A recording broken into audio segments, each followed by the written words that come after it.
Hello बच्चों, एक बार फिर से स्वागत करते हैं यूपी बोर्ड हिंदी मीडियम के सबसे बड़े और सबसे ज्यादा विश्वसनीय चैनल पर। कैसे सब बढ़िया, फर्स्ट क्लास। आई होप आप सब मस्त होंगे, स्वस्थ होंगे, अपनी पढ़ाई को बेहतरीन तरीके से कर रहे होंगे। बेटा, मेरा नाम है अंकित पांडे और आज हम एकदम बेसिक से 11th चैप्टर का रसायनिक विज्ञान की कुछ मूल अवधारणाएं चैप्टर है, एकदम बेसिक से वन शॉट टाइप में करवाएंगे। और एक एक टॉपिक को आप एनसीईआरटी के उठा के लेके चलना और एक एक टॉपिक को मैं यहाँ पे कवर करूँगा एकदम विथ एक्सप्लेनेशंस। और हाँ, क्लास से नोट्स भी बन जाएगा क्योंकि विथ डिफिनेशन सारी चीजें आपको साथ में मिलेंगी और आप यहीं से नोट्स भी बना सकते हो अपने आराम से। जितनी चीजें बताई जाएं यहाँ से लिखते स्टार्ट करना, चलते जाना। और आपसे फिर वादा करता हूं, जब चैप्टर यानी जब हमारा लेक्चर खत्म होगा तो आपको वहां पे एक चीज आभास होगा कि सर सच में आज हमने बहुत कुछ पढ़ा है, आज बहुत कुछ हमने सीखा है और बहुत कुछ जाना है। और ये चैप्टर इतना ज्यादा इंपॉर्टेंट है, चाहे वो 11th के लिए हो, चाहे वो 12th के लिए हो, चाहे वो नीट और जेई के लिए हो, सबके लिए। क्योंकि इस चैप्टर को जब आप बड़े स्तर पे जाओगे, नीट के एग्जाम में जाओगे, जेई के एग्जाम में जाओगे, तो उसको मूल चैप्टर के नाम से भी जाना जाता है। चलते हैं, स्टार्ट करते हैं। हालांकि ये यहाँ पे पोर्शन खुल गया है द्रव्य के बारे में, लेकिन हम एकदम बेसिक से स्टार्ट करेंगे यहाँ पे। और इतनी बेसिक से स्टार्ट करेंगे रसायन विज्ञान के। यहाँ पे क्या है, सबसे पहली चीज तो हम जो रसायन विज्ञान पढ़ने जा रहे हैं उस रसायन विज्ञान के अंदर क्या है। और पहला क्वेश्चन, रसायन विज्ञान है क्या अपने आप में। अगर तुमसे पूछा जाए कि रसायन विज्ञान खुद क्या है, थोड़ा बताने की कोशिश कीजिए, तो मैं तुमको एक सिंपल सी बात बताता हूं, ध्यान से सुनो। रसायन विज्ञान का मतलब होता है कि स्टडी ऑफ मैटर। हालांकि हर आदमी अपने हिसाब से अलग अलग फार्मूला देता है, अलग अलग डिफिनेशन होता है। लेकिन अगर तुमसे पूछा जाए एक शब्द में कि सर क्या होता है रसायन विज्ञान, तो सिंपल सी बात है, बोल देना पदार्थ का अध्ययन करना। पदार्थ जिसको इंग्लिश में क्या बोलते हैं, सब्सटेंस या द्रव्य का अध्ययन करना ही क्या कहला जाता है, रसायन विज्ञान कहला जाता है। अब बात ये होती है रसायन विज्ञान के जनक कौन है। देखो भैया, जो पुरानी रसायन, जो आधुनिक रसायन विज्ञान है, इसके जनक जो है वो तो लेवोजियर है, जिसको बोलते हो आप। लेकिन जो पहले रसायन विज्ञान था, यानी जो शुरू स्टार्टिंग में आया था, उसको रॉबर्ट बायल के नाम से जाना जाता है। तो उनके पितामह यानी ग्रैंडफादर तो उनको कहा जाता है। लेकिन असली जनक जो बुक अलग अलग चीज़ों से डिफाइन करती है, तो यहाँ पे लेवोजियर को मान लिया जाता है कि भाई कहीं कहीं लेवोजियर लिखा रहता है, कहीं कहीं लेवोसियर लिखा रहता है। तो बच्चे वहाँ पे थोड़ा सा मिस्टेकेशन हो जाता है कि भाई कैसे करना है कैसे नहीं करना है। तो इस तरह से आप समझ सकते हो, ठीक है बेटवा। तो चलते हैं, सबसे पहले रसायन विज्ञान जो हमें क्लास 11th में पढ़नी है, क्लास 12th में पढ़नी है, जेई आईआईटी नीट के लिए इंपॉर्टेंट है। तो कौन सा इंपॉर्टेंट है, थोड़ा सा हम इस पर विथ एक्सप्लेनेशन करेंगे, ध्यान से सुनना। और एकदम बेसिक से समझेंगे, इतना बेसिक से समझेंगे कि इसके पहले आप उतना बेसिक्स में कभी घुसे नहीं होगे। चलो आ जाओ, सबसे पहली चीज़ कार्बनिक रसायन क्या होता है, इसके बारे में डिफाइन अच्छे करेंगे। ये होता है पहला कार्बनिक रसायन, ये क्या होता है इसके बारे में अच्छे डिफाइन करेंगे। भौतिक रसायन, ये तो दरअसल बात ये है कि जो आपको क्लास 11, 12th और जेईई नीट के लिए पढ़ना पड़ता है, यही तीन केमिस्ट्री हैं जो पढ़ना पड़ता है। अब यहाँ पे भौतिक रसायन जिसके अंदर न्यूमेरिकल का पोर्शन होता है और थ्योरी भी होती है, सबको पता था, ये सब जानते भी हैं। और कार्बनिक रसायन जिसके अंदर रिएक्शन होती हैं, नेम रिएक्शन होती हैं, प्रिपरेशन मेथड होता है, मतलब निर्माण की विधियाँ होती हैं, केमिकल रिएक्शन होती है, ये कार्बनिक रसायन होता है। कार्बनिक रसायन का क्या मतलब होता है, जो चट्टान धातुओं से मिलकर बनी होती हैं चीज़ें, धातुओं के बारे में बात करते हैं, उन सारी चीज़ों के बारे में। हालांकि इन सारी चीज़ की हम डिफिनीशन भी देखेंगे आगे। लेकिन अभी ये समझो कि केमिस्ट्री हमारी कितने प्रकार की हैं। बाकी के और भी हैं यहाँ पे, जैव रसायन, औषधिक रसायन, कृषि रसायन, और यहाँ पे औषधीय रसायन, औद्योगिक रसायन, और ये यहाँ पे विश्लेषिक रसायन, ये और भी होती है। इतनी रसायन विज्ञान होती है। लेकिन हमें जनरली कितना पढ़ना है, यहाँ पे 3 ही पढ़ना है। चलो बात तो ये हो गई। अब बात आती है आज हम क्या क्या टॉपिक कवर करने वाले हैं। देखो, ये जो लेक्चर चल रहा है इसके इस चैप्टर के 3 लेक्चर आएंगे। पहले लेक्चर में हम बहुत सारी चीज़ों को कवर करेंगे, दूसरे लेक्चर में हम बहुत सारी चीज़ें और न्यूमेरिकल को कवर करेंगे, तीसरे लेक्चर में भी हम न्यूमेरिकल को कवर करेंगे और बहुत सारे कंसेप्ट, ताकि चैप्टर पूरा एनसीईआरटी के फ्लो में पढ़ाया जाए और एक एक टॉपिक यहाँ पे क्लियर हो जाए। ठीक है बेटवा, चलो आगे बढ़ते हैं, ध्यान से सुनो। अब बात आ गई जो हमको टॉपिक आज पढ़ना है और एकदम बेसिक से पढ़ना है। तो सुनो भैया, आज हमें क्या क्या पढ़ना है। रसायन विज्ञान की इसका महत्व क्या है, द्रव्य की प्रकृति और वर्गीकरण, द्रव्य का गुणधर्म, मापन में अनिश्चितता, सार्थक अंक पढ़ना है, रासायनिक संयोजन के नियम, डाल्टन का परमाणु सिद्धांत, परमाणु तथा अणु की अवधारणा और तुल्यांकी भार। इतनी चीज़ों को हमें आज की क्लास में कवर करना है। हो सकता है क्लास 2 घंटे का हो सकता है क्लास 1.5 घंटे का और हो सकता है क्लास 3 घंटे का हो। तो जब तक खत्म नहीं होगा तब तक तो हम छोड़ेंगे नहीं। तो भैया तुम अपना दिल, दिमाग और डाटा तीनों लेके बैठ जाओ, ताकि अगर हम स्टार्ट करें पढ़ाना तो तुम्हारे माइंड में एकदम जाके घुसना स्टार्ट हो जाए। ठीक है, चलिए आगे बढ़ते हैं। अब बात करते हैं सबसे पहला टॉपिक, रसायन विज्ञान एवं उसका महत्व क्या है। सबसे पहली चीज जो रसायन विज्ञान हम पढ़ रहे हैं, इसका महत्व हमारे जीवन में क्या है। तो यहाँ पे टॉपिक चेक करो, रसायन विज्ञान उसका महत्व है। ठीक है बेटा, क्या है इसका भैया। तो सबसे पहले कृषि के क्षेत्र में इसका महत्व होता है। In the field of the agriculture क्या होता है, तो क्या होता है, उर्वरक, कीटनाशी और कवकशाही, फफूंदनाशी, फीकनाशी। अच्छा ये सारी चीज तो ठीक है, ये परिभाषा है बुक की, इतना समझ लो कि रसायन विज्ञान का जो कृषि के भाग में होता है वो कीटनाशक के रूप में किया जाता है। बहुत सारे कीट को मारने के लिए भी किया जाता है, बहुत सारी अनाज को उपजाऊ बनाने के लिए भी किया जाता है। ऐसे समझो तो समझ में आ जाएगा। ठीक है, उद्योग में, उद्योग का मतलब इंडस्ट्री में बहुत सारी यूज होता है। देखो भैया, नेल पॉलिश बनता है, क्रीम बनता है, पाउडर बनता है, साबुन बनता है, निरमा बनता है।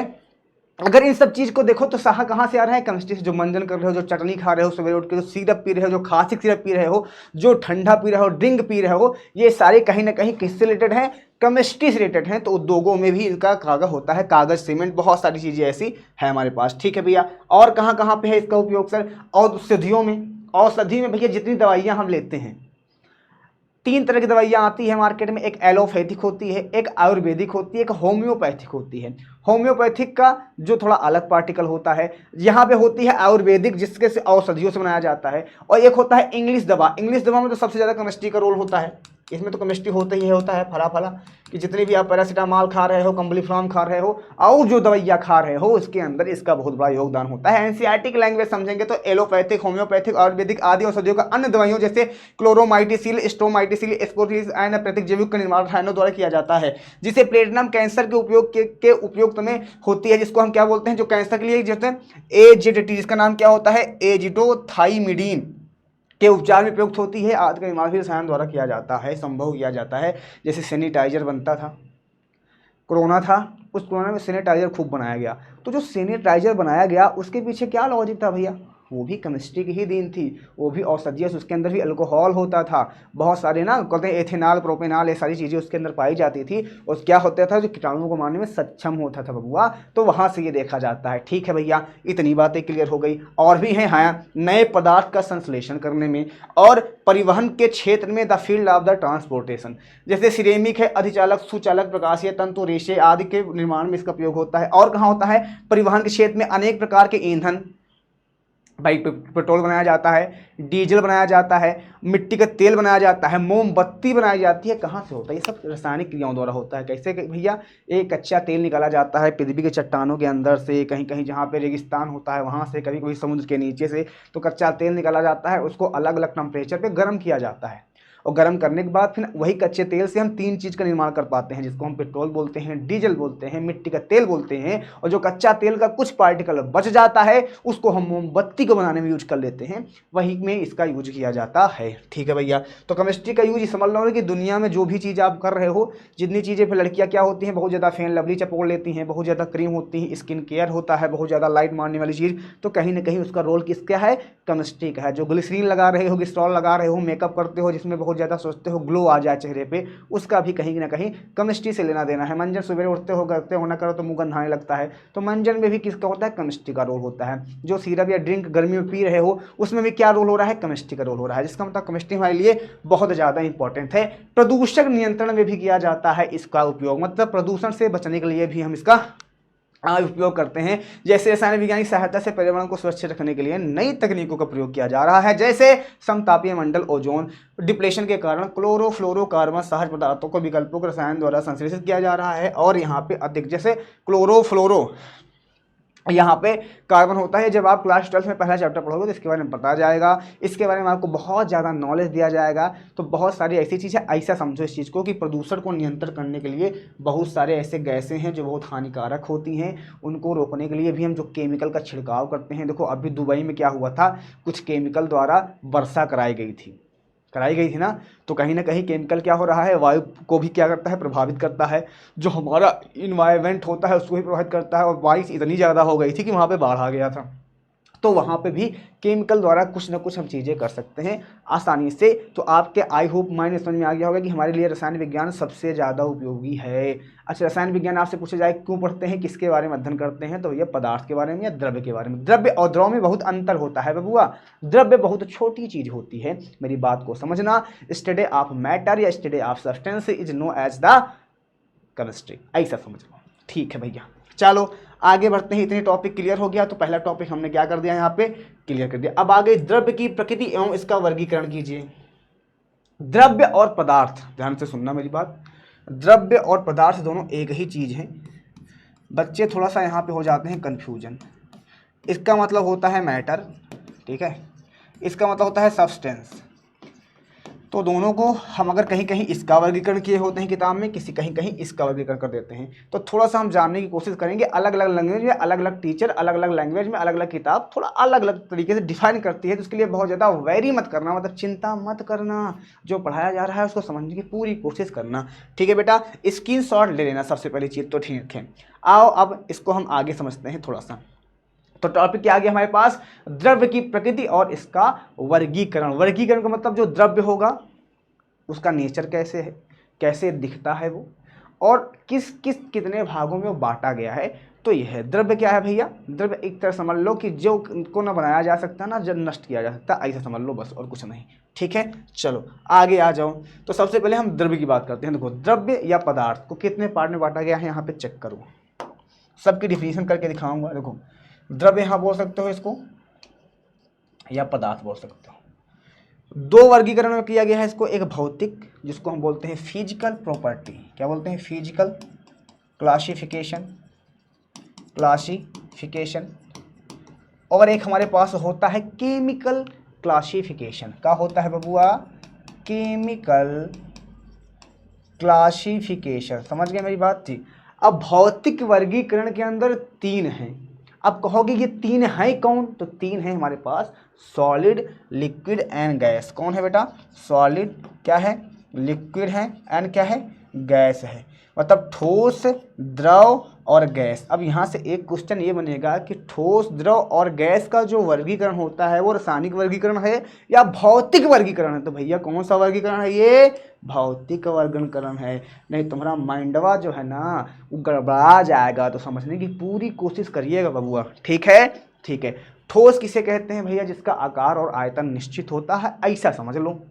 देखो अगर एक चीज़ पता चल गया तो सारी चीज़ें पता चल जाएगी। इसी तरह रासायनिक वर्गीकरण जिसके अंदर हम सच में पढ़ने वाले हैं, इस चैप्टर में डील करने वाले हैं, वो होता है हमारा शुद्ध पदार्थ और मिश्रण। शुद्ध पदार्थ का मतलब समझ रहे हो, जो चीज़ें शुद्ध होती हैं, जिसके अंदर मिलावट ना हुई हो, वो शुद्ध माना जाता है। अशुद्ध, इसको हम मिश्रण को ही अशुद्ध भी बोलते हैं। तो कहीं कहीं बच्चे कहते हैं सर अशुद्ध होता है, आपने मिश्रण लिख दिया है। तो मिश्रण और अशुद्ध दोनों एक होते हैं। एक होता है प्योर, एक होता है इनप्योर। मतलब एक होता है शुद्ध तो एक होता है अशुद्ध।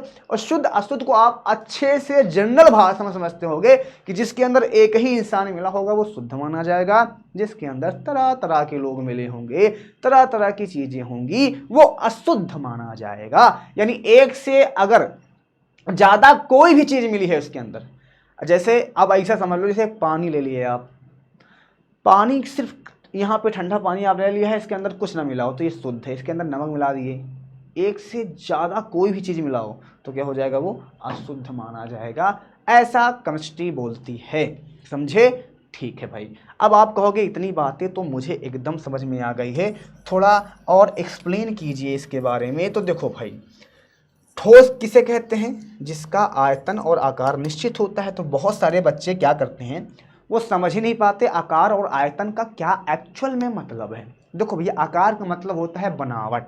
जैसे समझो कि हमारे हाथ में एक कलम है, एक कलम को अगर हम तुमको दे दें, कहीं फेंक दें या कहीं कुछ भी कर दें, तो ये इसी आकार का रहेगा, इसमें कुछ बदलाव नहीं होगा। और जिसके अंदर बदलाव, जैसे हमारे पास है, उसको हम किसी और को दें, और उसको दूसरों को देने के बाद कैसे पता चलता है? दूसरों को देने के बाद अगर उसमें कोई बदलाव नहीं हो रहा है तो इसका मतलब वो निश्चित है, और अगर बदलाव हो गया तो अनिश्चित है। समझो मेरी बात। जैसे बोतल है प्लास्टिक की, ये हमारे पास है तब भी इस बोतल के आकार में है, तुम्हारे पास गई तब भी इस बोतल के आकार में है, और किसी के पास भेज दिए तब भी ये बोतल के आकार में है। तो भैया ये क्या है? इसका आकार क्या है? निश्चित है। बात आ गई मात्रा की। मात्रा यानी आयतन की बात आ गई। सर आयतन क्या हो गया? आयतन का यही मतलब हुआ कि ध्यान से सुनना। जैसे मान लो इसके अंदर 1 लीटर हमने पानी रख लिया, ध्यान से सुनना, इसके अंदर हमने 1 लीटर पानी रख दिया। अब इस बोतल से हमने डाल दिया भगोना या कुकर में डाल दिया, तो भैया अगर हमारे बोतल में 1 लीटर पानी था तो भगोना में भी 1 ही लीटर पानी होगा। उसको जैसे आप ऐसे एग्जाम्पल समझो, जैसे आपके यहाँ दूध बेचने वाला आता है तो पौवा लिए रहता है, तो 1 पौवे से वो नाप के आपको देता है, तो आपके भगोना या जिस भी चीज़ में लेते हो आप, तो उसमें भी 1 ही पौवा आ जाता है। अब उस भगोने को ले जाके आप कहीं और किसी और बर्तन में डाल के गर्म करते हो, तब भी वो 1 ही पौवा रहेगा। उसको फिर उठा के डल्लू में रख देते हो या किसी डिब्बे में रख के टांग देते हो, तब भी वो 1 ही पौवा रहेगा। तो इसका मतलब उसकी मात्रा मतलब आयतन, मात्रा और आयतन दोनों एक ही चीज़ है। बच्चे कन्फ्यूजन हो जाते हैं। तो क्या उसके मात्रा में कोई अंतर आ रहा है क्या? तो आप कहोगे नहीं आ रहा है। तो नहीं आ रहा है तो इसका मतलब आकार और आयतन क्या हो गया बेटा? यहाँ पे दोनों निश्चित हो गया। आकार और आयतन क्या हो गया बेटा? यहाँ पे दोनों निश्चित हो गया। क्या हो गया? निश्चित। ठीक है, क्या हो गया इसका? निश्चित। इसी बात की बात किया जाए, द्रव क्या होता है? सर द्रव का एक सिंपल सा फंडामेंटल होता है, क्लास 9th में पढ़ा होगा। कहा जाता है कि इसका आकार तो अनिश्चित होता है लेकिन आयतन निश्चित होता है। कैसे समझेंगे? समझो ध्यान से। जैसे इस बोतल में हमने पानी ले रखा है, इसको हम अगर गिलास में डाल दें तो गिलास के आकार का हो जाएगा। जैसे ही दूसरे जगह जा रहा है ये अपने आप को चेंज कर रहा है। थाली में डालेंगे तो पानी फैल जाएगा, थाली के आकार का हो जाएगा। टब में डालेंगे तो ये टब के आकार का हो जाएगा। बोतल में डालेंगे तो ये बोतल के जैसा हो जाएगा। मतलब कि ये अपने आकार को बदल रहा है। पानी तो वही है, ये ऐसे इस तरह भरा हुआ है, मैं इसको गिलास में डाल दूँ, कटोरी में डाल दूंगा तो कटोरी के जैसे आकार में हो जाएगा। इसका मतलब है कि ये हमारे पास से कहीं और जा रहा है तो इसके आकार में बदलाव हो रहा है, और आकार में बदलाव हो रहा है इसका मतलब आकार अनिश्चित नहीं है। तो आकार क्या हो गया बेटवा? इसका अनिश्चित हो गया। इतनी बातें क्लियर है। तो भैया आयतन, आयतन का मतलब वही है फिर से कि बेटा अगर हमारे पास 1 किलो दूध है या 1 लीटर दूध है, आपको दूंगा, आपके यहाँ घर में ले जाके दूंगा तो आपके यहाँ भी 1 ही लीटर रहेगा। आप किसी और बर्तन में डालोगे तब भी वो 1 ही लीटर रहेगा। आप किसी डल्लू में डाल के उसको रख दोगे तब भी 1 ही लीटर आएगा। उसकी मात्रा में कोई भी परिवर्तन नहीं होगा। इस वजह से उसका आयतन क्या होता है? निश्चित होता है। लेकिन आकार क्या होता है? अनिश्चित होता है। इतनी बातें क्लियर हो गई? हाँ सर क्लियर हो गई। गैस किसे कहते हैं सर? भाई देखो, गैस को हम देख नहीं पाते, हम ऑक्सीजन लेते हैं। ऑक्सीजन क्या है? गैस ही है। तो आपसे पूछा जाए, जिस पहली चीज़ तो ऐसे समझ लो, जिसको हम देख नहीं पाते उसका आकार और आयतन कैसे निश्चित कर सकते हैं। लेकिन अगर आपको बहुत ज़्यादा डीपली में जाना है तो ऐसा समझ लो कि भैया आपके यहाँ आता है सिलेंडर एक गैस वाला, उसको जैसे ही दबाओगे सुर्र से बाहर आता है। जब सुर्र से बाहर आता है तो हमको दिखाई वो नहीं देता है, क्योंकि उसके अंदर आकर्षण बल बहुत कम होते हैं। मतलब उसके अंदर अंतरा आणविक यानी अंतराकर्षण बल बहुत कम होते हैं। उसके अणु बहुत दूर दूर होते हैं, बहुत भागने की कोशिश करता है, तो उसका आकार भी निश्चित नहीं होता और आयतन भी निश्चित नहीं होता है। ऐसा समझ लो। अगर तुमसे बोले सर गैस का क्या होता है, तो बोल दो जिसको हम देख ही नहीं सकते उसके बारे में डिफाइन क्या करेंगे, तो सिंपल सी बात बोलो, ना तो आकार निश्चित होता है ना तो आयतन निश्चित होता है। ठीक है भैया। शुद्ध पदार्थ का जो एक ही प्रकार के तत्व से मिले हों या एक ही प्रकार के पदार्थ से मिले हों उन्हें शुद्ध कहते हैं। जैसे पानी है, एक ही लोग इसमें हैं तो उसे हम क्या बोलेंगे? शुद्ध। मिश्रण का मतलब होगा जिसमें एक से ज़्यादा लोग मिले होते हैं, एक से ज़्यादा लोग मिले होते हैं, उन्हें हम मिश्रण बोल देंगे। कैसे समझेंगे? ऐसा समझ लो जैसे पानी और नमक या चीनी बोल दो तो ये मिश्रण है। ठीक है। अब इसमें 2 तरह के लोग हैं, एक समांगी है, एक होमोजीनियस है, और एक हेट्रोजीनियस यानी विषमांगी है। सर होमोजीनियस का क्या मतलब होता है? समांगी मिश्रण किसे कहते हैं? पहले हम इसको समझेंगे, समांगी के बारे में। किसके समझेंगे बेटा हम? पहले हम समांगी के बारे में समझेंगे। किसके बारे में बेटा समझेंगे हम? पहले हम समांगी के बारे में समझेंगे, इसके बारे में समझेंगे, इसके बारे में। चलो आ जाओ समझते हैं। समांगी का मतलब समअंगी। समअंगी का क्या मतलब होता है? देखो भैया, जैसे आपने पानी लिया, ध्यान से सुनो, जैसे आपने पानी लिया, अब पानी के अंदर आपने नमक को घोल दिया, तो जो पानी और नमक को हमने मिलाया तो क्या बन गया, ये एक तरह का विलयन बन गया। मतलब 2 लोग से विलयन बनता है, 3 लोग से विलयन बनता है, और भी ज़्यादा लोगों से विलयन बनता है, लेकिन यहाँ पे 2 लोग से बना हुआ है। तो पानी, अगर पानी के अंदर नमक पूरी तरह से घुल जा रहा है, अगर पूरी तरह से घुल जा रहा है, ध्यान सुनो, तरह से घुल जा रहा है, तो इसका मतलब समांगी है। समांगी का मतलब ये है कि जिसके समान अंग हो, मतलब जिसके हर जगह पे समान रूप से वितरित हो जाए। समान रूप से कहोगे सर अभी समझ में नहीं आ रहा, थोड़ा और डीप पे समझाओ, सुनो ऐसे समझ लो। कैसे जाने के समांगी है कि नहीं है, ऐसा समझो। जैसे आपने लिया पानी, आपके घर में इस समय गर्मी पड़ रही होगी तो आप शरबत बनाते होगे, तो आपने लिया इसके अंदर वाटर और ले लिया शुगर, चीनी ले लिया, ठीक है। तो समांगी को पहचानने का तरीका क्या होता है, जैसे इसको खूब घोरे, खूब इतना घोल दिए कि अब पानी के अंदर पूरा चीनी क्या होता है, घुल गया होता है, डिजोल्व हो गया होता है।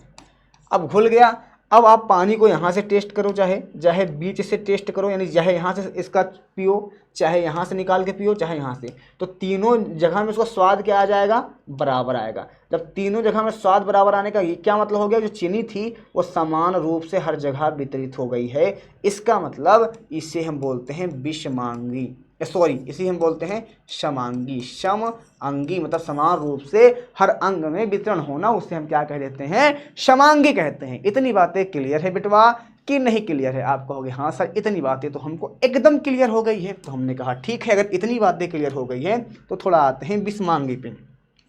विषमांगी का एक सिंपल सा समझो कि जिसके अंदर चीज़ें ना पूरी तरह से ना घुले। अब कहोगे इसका आप बेस्ट एग्जाम्पल ऐसे समझ लो, जैसे पानी के अंदर आप मोरंग डाल दो, मोरंग डालते हो ना, मोरंग, काफ़ी लोग बोल रहे हैं बालू, जानते हो बालू, तो जैसे ही पानी के अंदर बालू डालोगे तो पानी क्या होगा, ऊपर रहेगा, बालू पूरी नीचे बैठ जाएगी। तो देखो रूप से वितरित हो रहा है क्या, नहीं, क्यों, क्योंकि वो नीचे जाके जम जा रहा है, इकट्ठा हो जा रहा है। तो जो समान रूप से वितरित हो जाएगा वो समांगी होगा, जो समान रूप से नहीं वितरित होगा वो विषमांगी होगा। इतनी बातें तो क्लियर हो गई होगी आपको। यहाँ सर अब इतनी बातें हमें कहा है क्लियर है पूरी तरह से। आगे बढ़ते हैं, सबकी डिफिनेशन लिखवाते हैं, इसका भी, सबका तत्व अधातु। आ जाओ, तो अब यहाँ से आप परिभाषा लिखते चलो फटाफट। सबसे पहली चीज, ठोस क्या होता है, द्रव की वह अवस्था जिसका आयतन और आकार निश्चित होता है, उसे हम ठोस कहते हैं। नोट्स बनाते चलो हमारे साथ। चलो भैया आगे चलते हैं।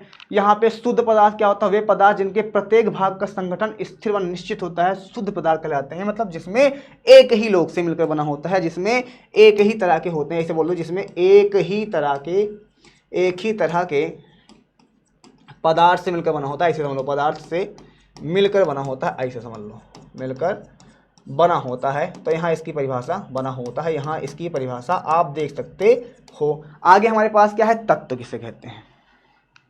शुद्ध पदार्थ क्या होता है, इसमें तत्व है। तत्व किसे कहते हैं, एलिमेंट्स। क्या बोलते हैं इसको हम, एलिमेंट्स। शुद्ध पदार्थ के कितने प्रकार, देखो यहाँ पे शुद्ध प्रकार के कितने भाग हैं, देखो चेक करो। जो शुद्ध पदार्थ हमारे पास है इसके 2 भाग हैं, एक तत्व है और एक यौगिक है। तो तत्व किसे कहते हैं, यौगिक। फिर तत्व के कितने प्रकार हैं, 1 2 3, धातु, अधातु, उपधातु। और हमारे शुद्ध पदार्थ यानी यौगिक के कितने प्रकार हैं, कार्बनिक और अकार्बनिक। आ जाओ सबको फटाफट हम समझते हैं एक एक करके डिफिनेशन। तो तत्व किसे कहते हैं, वह शुद्ध पदार्थ, ध्यान से सुनना, क्या होता है, वह शुद्ध पदार्थ जिन्हें भौतिक या रासायनिक विधियों द्वारा ना तो अवयवों में अपघटित किया जा सकता है और ना ही इससे निर्मित किया जा सकता है। इनके कहने का सिर्फ इतना सा मतलब है कि तत्व किसे कहते हैं, जिसको ना तो हम भौतिक और ना तो रासायनिक किसी भी क्रियाओं द्वारा ना तो बना सकते हैं और ना तो नष्ट कर सकते हैं। इसको हम क्या बोल देंगे, इसको हम बोल देते हैं तत्व। यानी इसको हम क्या बोलते हैं बेटवा, दिस इज द एलिमेंट्स। क्या बोल देते हैं हम इसको, एलिमेंट्स बोल सकते हैं। इतनी बातें क्लियर है क्या, मतलब 2 शब्द तुम्हें याद रखना पड़ेगा, भौतिक विधि और रासायनिक विधि द्वारा ना तो बनाएंगे और ना तो नष्ट कर सकते हैं, इसे हम तत्व बोल देते हैं। ये 3 प्रकार के होते हैं। कितने प्रकार के होते हैं बेटवा, 3 प्रकार के होते हैं। कौन कौन से, एक होता है धातु, एक होता है आधातु और एक होता है उपधातु। क्या होता है, एक उपधातु होता है, इंग्लिश में बोलते हैं मेटल। एक होता है नॉन मेटल और एक होता है मेटेलाइट। क्या होता है बेटा, एक मेटेलाइट होता है। समझे मेरी बात। तो ये 3 होते हैं हमारे पास। आगे बढ़ो थोड़ा सा। अब हमारे पास होता है सर आधातु, ठीक है। यहां पे धातु तत्व तो ये हो गए हमारे पास, ठीक है, ठीक है। और तत्व को हम धातु को बोलेंगे, धातु की परिभाषा भी यही होता है, धातु। आ जाओ भैया, अधातु उपधातु, तो यहाँ पे थोड़ा सा चेक करने की कोशिश करेंगे, आओ थोड़ा। धातु अधातु क्या होता है, ध्यान से सुनो। धातु और तत्व की परिभाषा लगभग लगभग सेम है। वे तत्व जो बिल्कुल ऋणात्मक होते हैं तथा आधात्विक गुणधर्म होते हैं, जैसे उनके अंदर देखो, अब तुम धातु की परिभाषा कैसे बनाओगे, मैं तुमको यहाँ धातु की परिभाषा देखो लिख के दिखाता हूँ, सिंपल सा। ये अधातु की परिभाषा मैं लिखने जा रहा हूँ और इसी से मैं धातु को बना दूंगा, सुनो ध्यान से।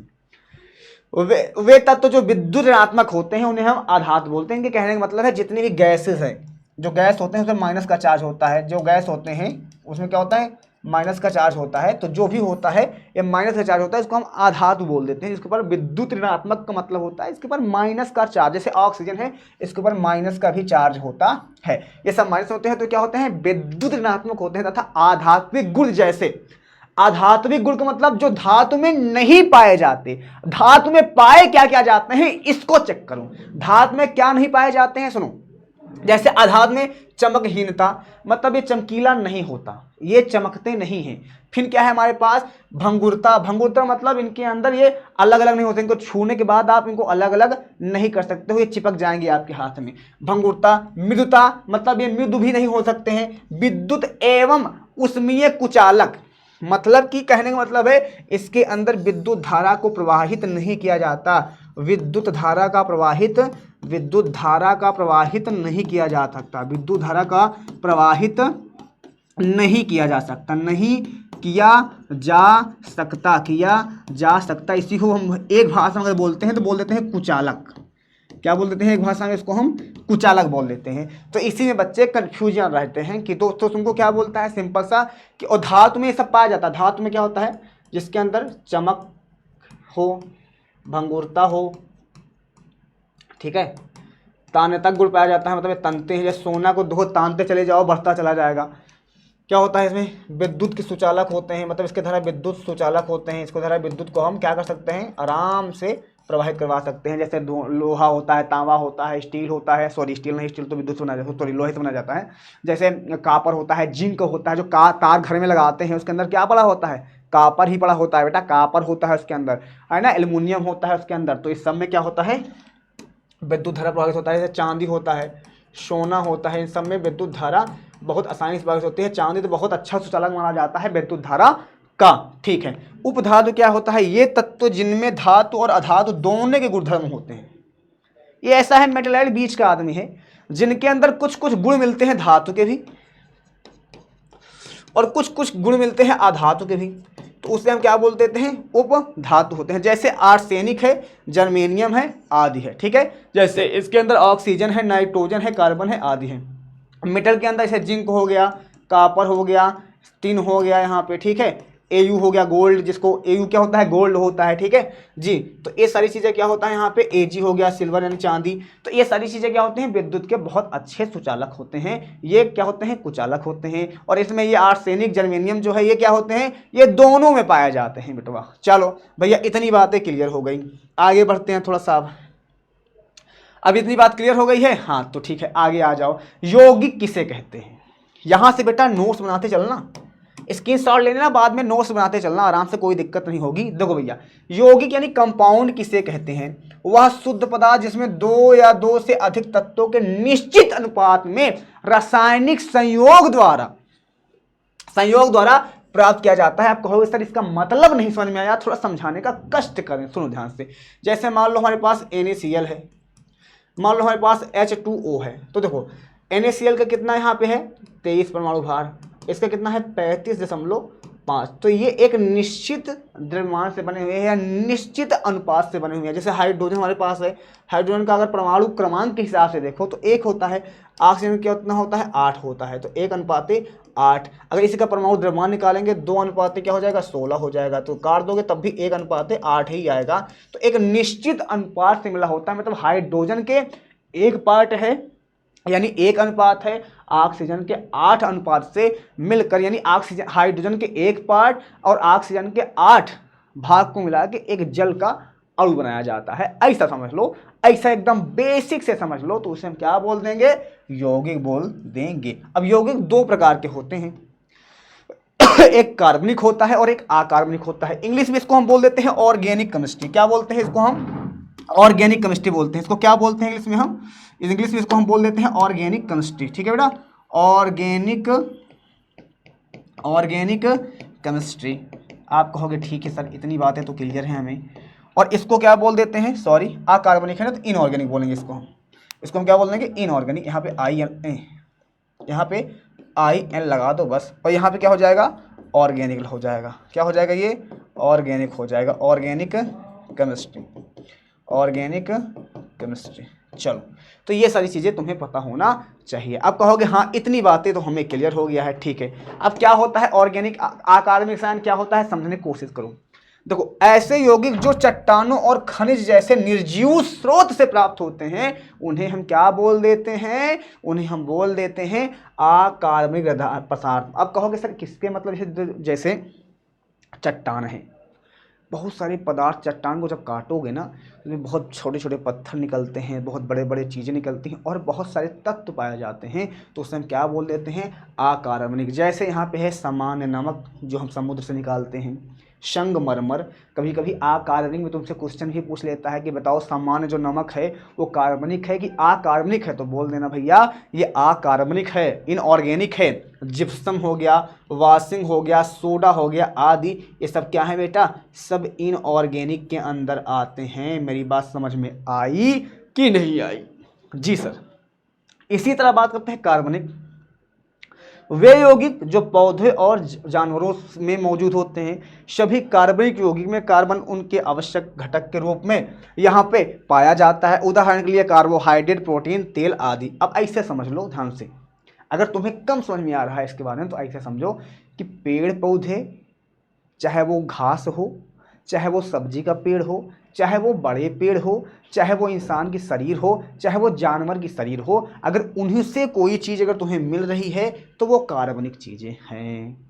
और अगर जो मृत जीव हैं, जैसे बहुत सारी चीज़ मर चुके हैं बहुत पहले, उसके बाद अब उनको निकाला जा रहा है, तो कुछ अलग अलग तत्व बन के वो निकल रहे हैं, अलग अलग पदार्थ बनकर निकल रहे हैं मृत जीवों द्वारा, जीवाश्म द्वारा, कोई चीज़ें या चट्टान द्वारा हम बहुत सारे टाइल बनाते हैं, पत्थर बनाते हैं, बहुत सारे ईंट बनाते हैं, वो सब क्या होते हैं? अकार्बनिक होते हैं। खनिज होती है, लवण हमको प्राप्त होता है, इन सारी चीज़ों पे हम अकार्बनिक के बारे में बात करते हैं। इतनी बातें क्लियर हो गई? एकदम क्लियर हो गई। अब बढ़ते हैं थोड़ा सा आगे टॉपिक के बारे में। क्लियर है इतनी बातें? चलो बहुत बड़ी। अब बात करते हैं सर मिश्रण क्या होता है। मिश्रण क्या होता है? जिसको हम बोल देते हैं अशुद्ध पदार्थ, जिसके बारे में हमने बात कर दी है यहाँ पे।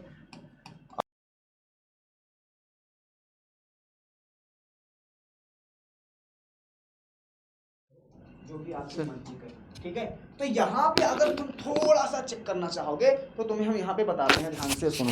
जैसे हमारे पास मिश्रण को दो प्रकार, मिश्रण दो या दो से अधिक तत्वों के, क्या कह रहा है? दो या दो से अधिक तत्वों, इसके अंदर दो या दो से अधिक तत्व होंगे। जैसे मतलब हाइड्रोजन है और ऑक्सीजन है, इसके दो, इसके एक, दोनों मिलकर हमने बना क्या बना लिया? तो एक अलग तत्व था, ये एक अलग तत्व। तत्व कैसे होता है? ध्यान से सुनना। तत्व जो सिंगल होगा वो तत्व होगा। कैसे?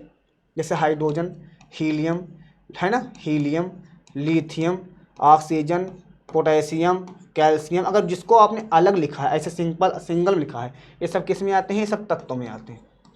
किस में आते हैं? ये तत्व में आ गए हैं। तो इस बात का हमेशा ध्यान देना, तत्व का मतलब सिंगल चीज होता है। तो कह रहा है दो या दो से अधिक तत्वों, दो या दो से अधिक तत्व कभी कभी ऐसे मिलना देखने को मिलेगा, H2SO4, हाइड्रोजन भी है, सल्फर भी है, ऑक्सीजन भी है। तो दो या दो से अधिक तत्व हो गए हैं इसके अंदर।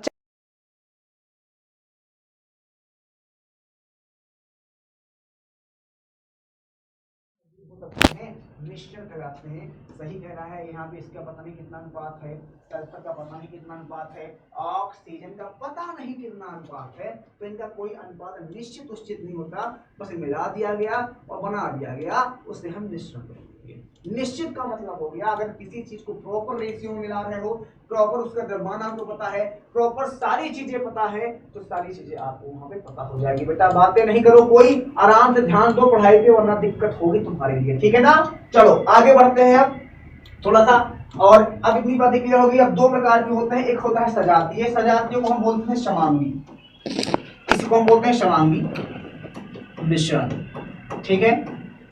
सजातीय को हम बोलते हैं समांगी। एक मिश्रण को सजातीय कहा जाता है यदि इसकी पूरी संरचना एक समान हो तो ये सजातीय होगा। मतलब वही हमने कहा, जैसे पानी में आपने क्या मिला दिया, चीनी मिला दिया, तो पानी चीनी मिलाने के बाद चीनी पूरी पानी के अंदर घुल जाती है। अब आप ऊपर देखो तो तब भी पानी नजर आएगा, नीचे देखो तब भी पानी नजर आएगा, बीच में देखो तब भी पानी ही नजर आएगा। तो इस वजह से अगर आप चेक करोगे तो दोनों संरचना तुमको एक जैसे दिखेगी, तो इसे हम बोल देंगे सजातीय या समांगी बोल देंगे।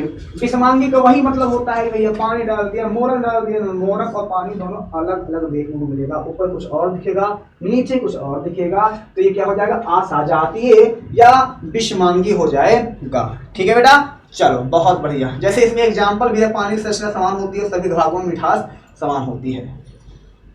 आगे भैया, विषमांगी का वही मतलब होता है जो हमने समझा दिया। यहां से आप थोड़ा सा क्वेश्चन का स्क्रीनशॉट ले लो ताकि आप आराम से बना सको। क्या बना सको बेटा, यहाँ से बना सको अपने नोट्स को बना सको एकदम बेहतरीन तरीके से और एकदम बेसिक से।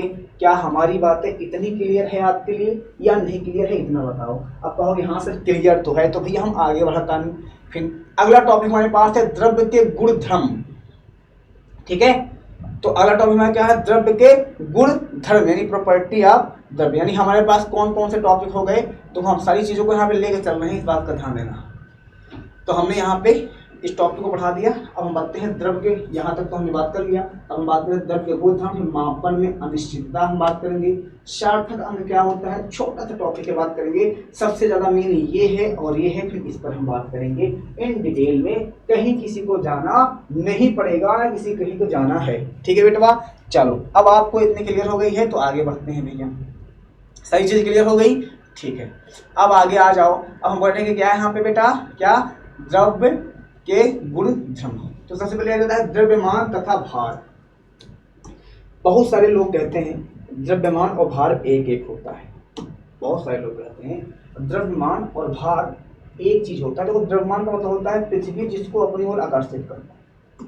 पृथ्वी तो सभी करती है, जिस कारण किसी भी वस्तु को अपनी ओर आकर्षित करती है उसको हम द्रव्यमान बोल देते हैं। ध्यान से सुनना, ध्यान से सुनना। दोनों में अंतर क्या है, बहुत छोटा अंतर निकल के आएगा। जो हमारी पृथ्वी होती है वो किसी भी चीज को अपनी ओर आकर्षित करती है, तो जिस कारण से आकर्षित कर रही है तो उसमें वो चीज होना इंपॉर्टेंट है, उसको हम द्रव्यमान बोल देते हैं। और उसमें जो विद्यमान होता है वो हो जाता है भार। अब कहोगे समझ में नहीं आया है, समझ लिए ऐसा समझो कि जैसे आप जा रहे हो, ध्यान से सुनो, किसी चीज का तौल मापन में यूज कर रहे हो, तौल मापन में यूज कर रहे हो तो उसको हम भार बोल देंगे, ऐसा समझ लो। जैसे आप आटा चक्की पर रखने जाते हो वहाँ पे तौल आते होंगे उसको। जैसे आप किसी चीनी लेने जाते हो तो वहाँ पे जो हाथ तौल करते होगे। जैसे आप तेल लेने जाते होगे तो वहाँ पे जो आप तौल माप करते होगे। जैसे आप कोई भी सरसों ले रहे हो, धान ले रहे हो, गेहूँ ले रहे हो, चावल ले रहे हो, कुछ भी कर रहे हो तो उसको हम भार बोलते हैं। द्रव्यमान का सिर्फ मतलब हो गया चाहे वो छोटी होगी, चाहे वो बड़ी होगी, चाहे वो बहुत छोटी होगी, चाहे वो बहुत बड़ी होगी, पृथ्वी अपनी केंद्र की ओर अगर उसे अपनी आकर्षित कर रही है तो वो क्या हो जाएगा, द्रव्यमान हो जाएगा। ठीक है जी। तो यहाँ पे क्या है, भार बराबर किया भी गया है। यहाँ पे देखो चेक कर सकते हो आप, भार बराबर क्या किया गया है, यहाँ पे चेक कर लो बेटा। भार बराबर किया गया है यहाँ पे द्रव्यमान, जिसको हम स्मॉल m से डिफाइन करते हैं, गुरुत्वीय त्वरण, इसको जी बोलते हैं। किसी तत्व का द्रव्यमान व सहित उस तंत्र में उपस्थित पदार्थ की मात्रा को दर्शाता है। कहने का मतलब है कि द्रव्यमान का मतलब होता है कि जैसे हमारे पास ये कलम है, इसमें इसका जितना भी मात्रा है वो द्रव्यमान की है।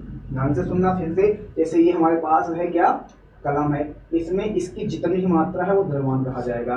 जैसे ये हमारे पास क्या है, बोतल है, इसमें इसकी जितनी भी मात्रा है वो द्रव्यमान कहा जाएगा। भार क्या कहा जाएगा, भार मतलब हो गया कि जिसको हम इसमें कंपेयर कर रहे हैं, कंपेयर कर दिया हम भार को यूज करते हैं। इस बात का ऐसे ध्यान दे लो आप, ठीक है। तो जबकि भार और उस तंत्र पर लगने वाली गुरुत्व बल को दर्शाता है। भार का मतलब हो गया कि द्रव्यमान और गुरुत्वीय त्वरण, ये दोनों चीजें लग को अगर हम मिला देते हैं तो भार बनकर तैयार हो जाता है। समझे मेरी बात? तो ये होता है एक सिंपल सी बात। अगर आपको कुछ नहीं समझ में आया तो ऐसे समझ लो कि अगर जिस चीज को हम तौलने मापने में यूज कर रहे हैं वो भार कहा जाएगा, और जिस चीज में हम उसकी जितनी मात्रा देख रहे हैं वो उसका द्रव्यमान कहा जाएगा। कहोगे अभी भी समझ नहीं आया तो ऐसा समझ लो, जैसे इस कलम के अंदर जैसे हमारे पास एक घड़ी पहनी है, तो घड़ी में इस घड़ी का जो भी भार है, जो भी इसके अंदर मात्रा है, वो उसका टोटल द्रव्यमान होगा। अब जी वो टोटल क्या होगा, द्रव्यमान होगा। अब मैं इसका कंपेयर करूं, कंपेयर मतलब तुलना किसी से करना स्टार्ट कर दूं कि भैया इसके अंदर कितना इसका कंपेरिजन है या कितना इसका भार है, तो तौलने के लिए, जो मापन के लिए, कंपेयर करने के लिए जो हम यूज करेंगे, तो उससे हम क्या बोल देंगे, उसमें हम क्या बोल देंगे बेटा, उसे हम बोल देते हैं भार। इतनी बातें क्लियर है क्या? चलो बहुत बढ़िया, आगे बढ़ लेते हैं थोड़ा सा। आयतन का मतलब मात्रा ही होता है। आयतन का मतलब मात्रा होता है। आयतन क्या होता है भैया, किसी वस्तु का आयतन घेरे गए। जैसे तुम जहां खड़े हो रहे हो, जितना खड़े होते हो तो परछाई, मतलब जितने में तुम्हारा स्थान तुमने घेर रखा है, जितने में तुमने पूरा घेर रखा है, घेर स्थान को घेर रखा है, वही उसका क्या हो जाता है, आयतन। क्योंकि आयतन का सबसे बेस्ट एग्जांपल है, जैसे हमने कहा कि ये बोतल है, इस बोतल को हमने रख दिया, अभी जितना स्थान घेरा वही उसका आयतन हो जाएगा। इसके कहने का सिर्फ इतना सा मतलब होता है। ठीक है बेटवा, चलो बहुत बढ़िया, किसी वस्तु का आयतन कहलाता है। तो द्रव्य के गुणधर्म क्या है, यहाँ पे तापमान है, जो फ़ारेनहाइट पैमाना होता है 32 डिग्री को, सेल्सियम पैमाना होता है केल्विन। अब इसको कैसे चेंज किया जाता है मैं तुमको बता देता हूँ, ध्यान से सुनो। यहाँ पे 3 चीज़ें होती हैं जो बच्चों को बड़ा डिस्टर्ब करती हैं कि फ़ारेनहाइट से हम कि कैसे बदल सकते हैं चीज़ों को, और तीनों को बदलना सीख लो आप, ये आपको बड़ा काम आएगा। ठीक है, ये आपको बड़ा काम आएगा, नहीं तो बाद में आप कहोगे सर हमको आता तो नहीं है, इसके बारे में थोड़ा समझाइए हम, तो हम समझा देते हैं तीनों को कैसे कैसे चेंज किया जाता है फ़ारेनहाइट को। देखो तीनों को सूत्र याद रख लो, तीनों को फार्मूला याद कर लो। कैसे, सुनो ध्यान से, ऐसे समझो। अगर मान लो तुम्हें किसी चीज़ को डिग्री सेल्सियस में चेंज करना है, डिग्री सेल्सियस में चेंज करना है, ठीक है, चेंज करना है, ठीक है। पहला सूत्र मैं लिखता हूँ यहाँ पे, ध्यान से सुनो, फ़ारेनहाइट कर लिखता हूँ, ठीक है।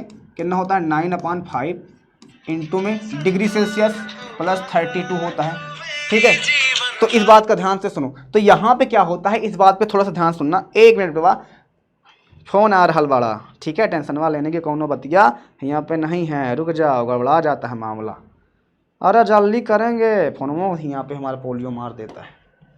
ठीक है, अब ध्यान से सुनो, यहाँ पे समझने की कोशिश करते हैं चीज़ों को, कैसे क्या होगा और कैसे क्या नहीं होगा। ठीक है, सुनो, जैसे अब फ़ारेनहाइट में, तो अब तुमसे बोल दिया जाएगी कि 30 डिग्री सेल्सियस को फ़ारेनहाइट में चेंज करो, फ़ारेनहाइट में परिवर्तित करो, ऐसे बोल दिया गया, परिवर्तित करो। तो आप कहोगे हमको समझ में नहीं आया, समझाओ। तो हमने क्या किया, हमने लिखा सूत्र फ़ारेनहाइट, ये मतलब फ़ारेनहाइट होता है, एफ का क्या मतलब है, फ़ारेनहाइट होता है। क्या होता है बेटा, फ़ारेनहाइट होता है। हमने लिखा है एफ बराबर 9/5 इंटू में कितना डिग्री सेल्सियस दिया गया है यहाँ पे, 30, तो हमने लिख दिया 30 डिग्री सेल्सियस प्लस 32, ठीक है।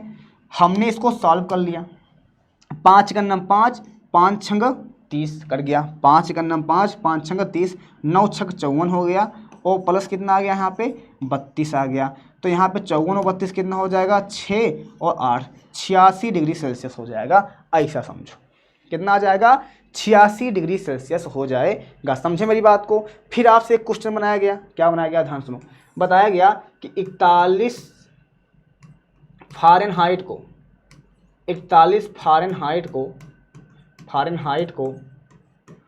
को डिग्री सेल्सियस में परिवर्तित कीजिए, परिवर्तित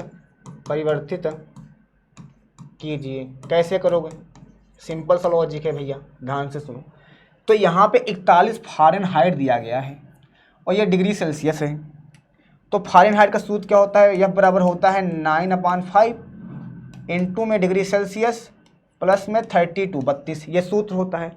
तो ये जो मान दिया गया है वो फ़ारेनहाइट का दिया गया है, तो लिख लो यहाँ पे फ़ारेनहाइट का मान दिया गया है, तो 41 बराबर 9/5 इंटू में डिग्री सेल्सियस तुम्हें निकालना है, डिग्री सेल्सियस को ऐसे लिख दो, प्लस का 32, इसको यहाँ मल्टीप्लाई कर दो, 9, 5 का नम 5, यहाँ पे इसको मल्टीप्लाई करो, यहाँ पे 9, 5 का नम क्या हो गया, यहाँ पे 5 हो गया, 5 चौक कितना हो गया यहाँ पे 20, 205 हो गया। यहाँ पे बचा हमारे पास क्या, 9 डिग्री सेल्सियस प्लस 32। एक काम करो, इसको नीचे लाओ, बटा 205 बटा कितना हो जाएगा 9, 32 को उधर लाओ, यहाँ पे 32 हो जाएगा माइनस में, बराबर डिग्री सेल्सियस हो जाएगा। अब इसको सॉल्व करो, जो भी सॉल्व करोगे तुम्हारा क्या हो जाएगा यहाँ पे आंसर आ जाएगा। क्लियर है मेरी बात? तो इसको इस तरह से हम चार्ज नहीं करना स्टार्ट करेंगे। क्लियर है मेरी बात? यहाँ तक किसी प्रणाली को दिक्कत तो नहीं है बच्चा पार्टी? तो इस तरह से जब करोगे तो तुम्हारे लिए प्रॉब्लम नहीं होगी। अब बात आ गई सर केल्विन को कैसे चेंज करेंगे। ध्यान से सुनो, जब वो डिग्री सेल्सियस को केल्विन में चेंज करो, केल्विन में परिवर्तित करो, 25 डिग्री सेल्सियस को केल्विन में करो, केल्विन में। तो ध्यान से सुनो, जितना भी तुम्हें यहाँ पे दिया रहे डिग्री सेल्सियस प्लस उसमें केल्विन को प्लस कर दिया करो। अब केल्विन का कितना होता है, 273.15 होता है, ये 1 केल्विन होता है, 0 केल्विन होता है। ध्यान सुनो, ये 0 डिग्री सेल्सियस के बराबर होता है। तो यहाँ पे आपने क्या किया, इसको केल्विन में चेंज करना है। तो 25 डिग्री सेल्सियस है, 25 में अगर 273 जोड़ दोगे तो आ जाएगा 298 केल्विन। तो अगर डिग्री सेल्सियस को केल्विन में कर देते हो, नहीं समझ में आया? ऐसे समझो भैया, अगर तुमसे बोला जाए कि किसी को तुमको केल्विन में चेंज करना है, क्या करना है, केल्विन में चेंज करना है, तो केल्विन में चेंज करने के लिए सिंपल सी बात होता है, तुम्हें यहाँ पे कि डिग्री सेल्सियस जो दिया रहे सेल्सियस प्लस 273 कर दो बस।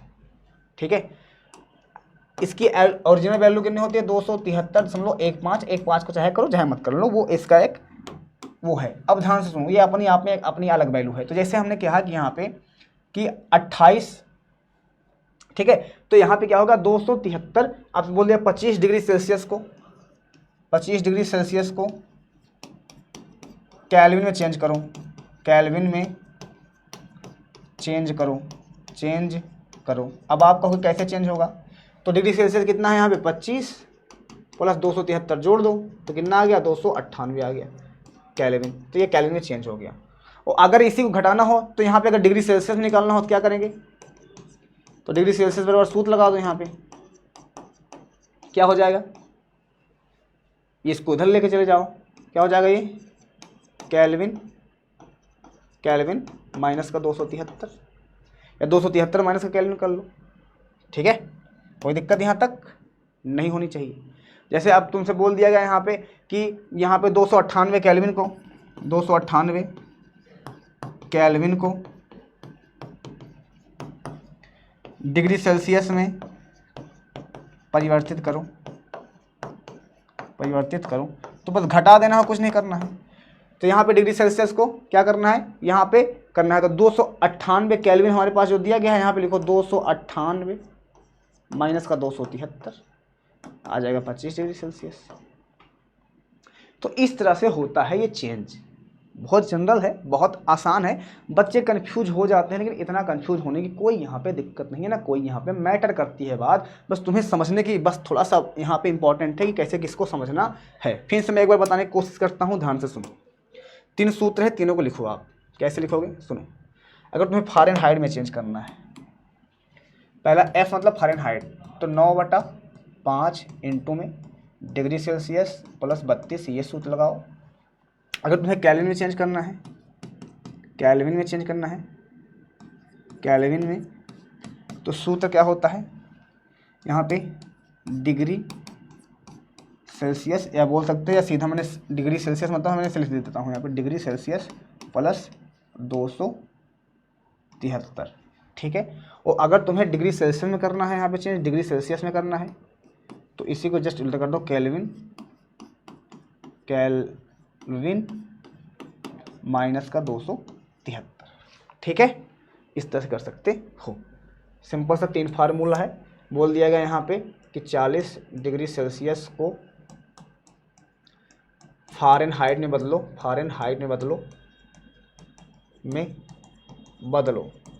तो जनरल तुमको समझना है। यहाँ पे सूत्र यहाँ पे ही लिखा है 9/5 डिग्री सेल्सियस कितना दिया गया है वहाँ पे 40, हमने लिख दिया 40 प्लस का यहाँ पे 32 है, सॉल्व कर लो। यहाँ पे 5 8 40 हो गया, 8 9 72 प्लस 32 टोटल कितना हो जाएगा यहाँ पे 4 9 94 फ़ारेनहाइट।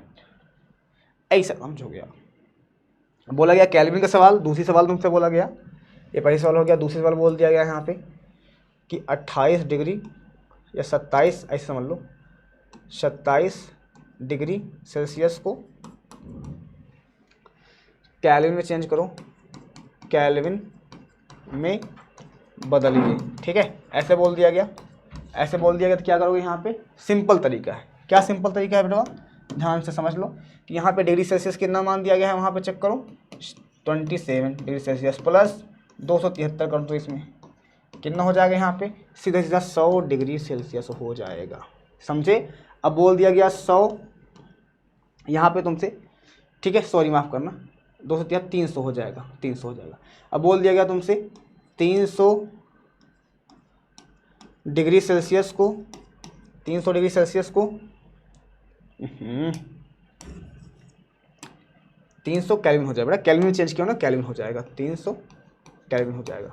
आपसे पूछा गया क्वेश्चन 300 केल्विन को डिग्री सेल्सियस में परिवर्तित करो, परिवर्तित करो, तो जनरल बात समझ लो भैया, सूत्र लगो। केल्विन का कितना मान दिया गया है, यहाँ पे लिख दो, डिग्री सेल्सियस बराबर सूत्र यही है, केल्विन का मान दिया गया है 300 माइनस का 273 कर दो, इससे 27 आ जाएगा डिग्री सेल्सियस। तो इस तरह से आप तीनों की वैल्यू को निकाल सकते हो, जो कि बहुत ज़्यादा आसान है, बहुत प्रॉब्लम नहीं होगी, ये मेरा आपसे दावा है। चलो, आई होप ये सारी चीज़ें क्लियर हो गई होगी। आगे बढ़ते हैं अब द्रव्य के गुणधर्म के बारे में, प्रॉपर्टीज ऑफ मैटर। ठीक है, द्रव्य के गुणधर्म के बारे में बात करते हैं, जिसके अंदर हम कुछ प्रणाली की बात करेंगे, MKS होगा, CGS होगा, FKS होगा, इन सही चीज़ों को। अच्छा, यहाँ पे थोड़ा मैं इसकी डिफिनीशन दिखा देता हूँ आपको फ़ारेनहाइट की और इन सारी चीज़ों को, ताकि आपको प्रॉब्लम ना हो। तो फ़ारेनहाइट क्या होता है, देखो, इस पैमाने पे जल का हिमांक 32 डिग्री फ़ारेनहाइट से 212 फ़ारेनहाइट, मतलब ये मिनिमम कितना जा सकता है, 32 डिग्री। जैसे मान लो हमने एक थर्मामीटर लिया, तो थर्मामीटर में फ़ारेनहाइट में होता है, जिससे हम अपना टेम्परेचर नापते हैं, तो कितना होता है मिनिमम 32 डिग्री फ़ारेनहाइट से हाईएस्ट 212 तक जा सकता है, इससे ज़्यादा नहीं जाएगा। ठीक है, पैमाना होता है, ये दो सीमाओं को 180 भागों में विभाजित करता है, मतलब इसके बीच में 180 पार्ट होते हैं, लगभग छोटे छोटे।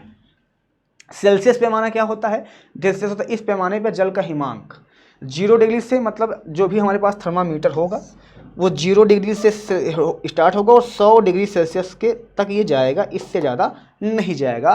तो यहाँ क्वथनांक 100 डिग्री सेल्सियस तक होता है, और इन दोनों सीमाओं को 100 भागों में बांटा जा सकता है, मतलब इसके बीच में छोटे छोटे से पैमाने होते हैं, जो 100 पैमाने होते हैं, लगभग 100 भागों में उसको बांटा गया होता है, ऐसा समझ लो। केल्विन पैमाना क्या होता है, ये जल के कितने होता है बेटा, यहाँ पे ये 273 का मतलब होता है 0 डिग्री सेल्सियस। तो ये जैसे पैमाना है, यहाँ पे लास्ट में होता है 273, ऊपर होता है 373। ठीक है, इसके बीच में होता है, और इसके बीच में अनेक प्रकार के इसको भी पार्ट में बांटा गया होता है। ये होता है इसके बारे में, इसके लॉजिक हैं। आगे बढ़ते हैं भैया, अब आता है द्रव्य के गुणधर्म। द्रव्य के जो गुणधर्म हैं वो एक्चुअल में है क्या, उनके कौन कौन से गुण हैं, कौन कौन सी प्रॉपर्टी है, उनमें हम किस प्रकार से चीज़ों को डिफाइन कर सकते हैं, तो इसके बारे में भी हम स्टार्ट करते हैं। तो सबसे पहले आता है द्रव्य के गुणधर्म का मापन। तो द्रव्य के गुणधर्मों का मापन करने के लिए यह ज्ञात होना चाहिए कि इनके मात्रक क्या है। सबसे पहली चीज़ें, अगर आप किसी चीज़ का भार निकालने जा रहे हो, किसी चीज़ की वैल्यू निकालने जा रहे हो, तो उसके तुम्हें यूनिट मतलब मात्रक पता होना चाहिए। अगर मात्रक पता है तब तो तुम आगे कुछ कर पाओगे, नहीं पता है तो नहीं कर पाओगे। एक जनरली बात है, इसमें कुछ भी अंतर नहीं है। ठीक है बेटा, तो इसके मात्रक से पहले यह भी ज्ञात होता है, आवश्यक है कि मात्रक सार्थक अंक है। यदि क्या होते हैं, तो सार्थक अंक का मतलब हो गया कि जो वैल्यू हमारे निश्चित हो। सार्थक का यही मतलब हुआ कि जिनको हम अच्छे से गिन सकें वो सार्थक हो। अब वो दशमलव के बाद चाहे वो दशमलव के पहले हो, दोनों तीनों की वैल्यूएशन को मैं यहाँ पे करता हूँ। ठीक है बेटा, चलो बहुत बढ़िया। तो यहाँ पे बहुत ही बड़ी चीज़ नहीं है, यहाँ पे चेक कर लो। मूल मात्रक क्या होता है, वे मात्रक जिन्हें अन्य मात्रक से द्वारा व्युत्पन्न किया जाता है। जैसे मतलब कि ऐसे कहा जाता है इनको कि जैसे आप अलग अलग चीज़ों को यहाँ पे अलग मात्रक द्वारा किसी चीज़ को अगर बना सकते हो, उसे हम क्या बोल देंगे, मूल मात्रक बोल देंगे। जिसके अंदर क्या आता है, CGS प्रणाली आता है। CGS प्रणाली में, इस प्रणाली में लंबाई का मात्रक सेंटीमीटर, द्रव्यमान का मात्रक ग्राम तथा समय का मात्रक सेकंड में होता है। मतलब सिंपल सी बात है, CGS का मतलब हो गया सेंटीमीटर में होता है, सेंटीमीटर में होता है, ऐसा जान लो, बस खत्म कहानी। ठीक है बेटा जी। तो यहाँ पे क्या होता है, सेंटीमीटर, ग्राम और सेकंड। ध्यान से सुनना, सेंटीमीटर जी फॉर ग्राम और S for second. Centimetre gram में भार और ये सेकंड में होता है, ऐसा समझ लो। ठीक है, ये मात्रक होता है जो हमारे यहाँ यूज होता है, एक्चुअल में जो हमारे यहाँ यूज होता है इसको सीजीएस बोल देते हैं। ठीक है भैया, जैसे हमारे पास FPS होता है। FPS का मतलब क्या होता है यहाँ पे, तो FPS का मतलब होता है यहाँ पे, F का मतलब होता है फुट में नापा जाए चीज़ें, ठीक है। P का मतलब पौंड में नापा जाए, पौंड कहाँ यूज होता है, ये सब इंग्लैंड में यूज होता है। और यस का मतलब यहाँ पे सेकंड से ही है, सेकंड में नापा जाता है चीज़ें, तो ये सब इंग्लैंड अंग्रेजों द्वारा किया जाता है यहाँ पे। ठीक है बेटा, MKS का क्या मतलब होता है, M का मतलब क्या होता है यहाँ पे, लंबाई का मात्रक जो हमारे पास होता है वो मीटर होता है, K का मतलब होता है यहाँ पे किलोमीटर होता है, और S का मतलब होता है ये सेकंड का। तो सेकंड हर जगह सेकंड ही चलता है यहाँ पे मात्रक, लेकिन और सारी चीज़ें बदल जाती है। तो हमारे यहाँ MKS भी चलता है, CGS भी चलता है, और एक होता है SI का मतलब हो गया यहाँ पे स्टैंडर्ड यूनिट पे चीज़ें, स्टैंडर्ड कर दिया गया यहाँ पे कि SI द्वारा प्रमाणित कर दिया गया। 1960 में भार एवं मापन के अंतर्राष्ट्रीय सीमित ने इकाइयों की एक अंतर्राष्ट्रीय प्रणाली प्रस्तुत की, जिन्हें संक्षेप में SI प्रणाली कहते हैं, जिसको हम